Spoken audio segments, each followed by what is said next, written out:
સિંધના સિકોતરમાં છે, જે હમણાં આપણને પૂંજારી દાદાએ જણાવ્યું કે ભાઈ સિંધમાં જ્યારે સુમરાને રાનવ ગણે જે વાર કરી અને કીધું કે માં મારી જીત થવી જોઈએ, ત્યારે માં હારે આવેલા છે અને સિકોતરમાં પણ આપણને પૂંજાય છે.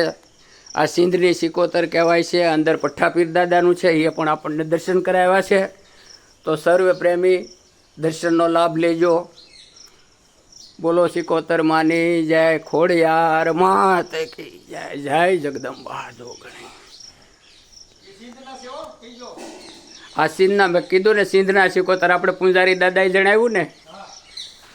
આ રસોડું પણ ચાલુ છે. જે પૂંજારી દાદા ગયા છે તે ચા પાણી અને જમણવાર ક્યારેય પણ ભક્તો આવે તો એને પ્રેમથી જમાડે છે, ચા પાણી પીવરાવે છે. કોઈ જાતની કોઈ આપદા પડતી નથી.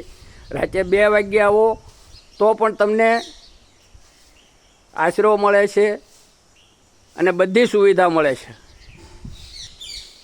જય મા ખોડિયાર.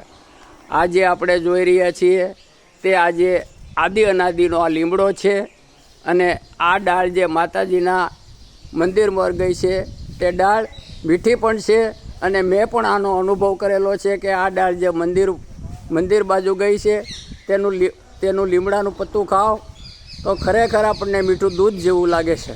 અને મારો જાતિ અનુભવ છે. બોલો ખોડિયાર માત કી જય. જય મા ભગવતી ભવાની.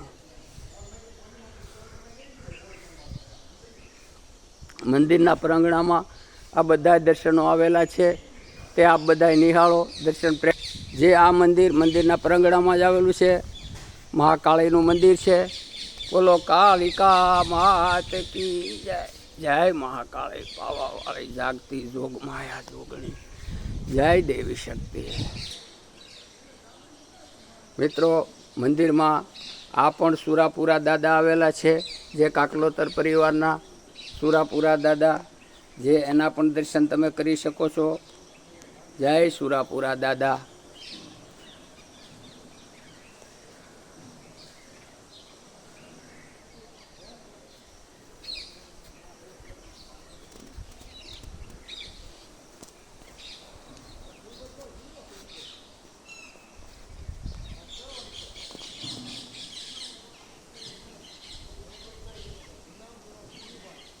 શકો છો આપ તળાવ કે જે અત્યારે દરિયો બની ગયેલો છે. ખોડિયાર માત કી જય. જય મા આવે જ ખોડિયાર. આ તમે જોઈ શકો છો મિત્રો કે આજે જે આ આખો શેત્રુંજય ડેમ જે છે તે આ જુઓ તમે, આખો દરિયો વિશાળ દરિયો બની ગયેલો છે કે જે માતાજીના પગ પખાળવા પણ એ આતુરતાથી ઉફાળા મારે છે. મંદિરની અંદર આ પ્રકારની સુવિધા છે બધી. જે આ મોટો ડ્રોમ છે, જે રસોડામાં જે કોઈ પણ હજી 500, 700, 1000 માણસ હોય તો એક સાથે બેસીને જમી શકે એવો ડ્રોમ છે.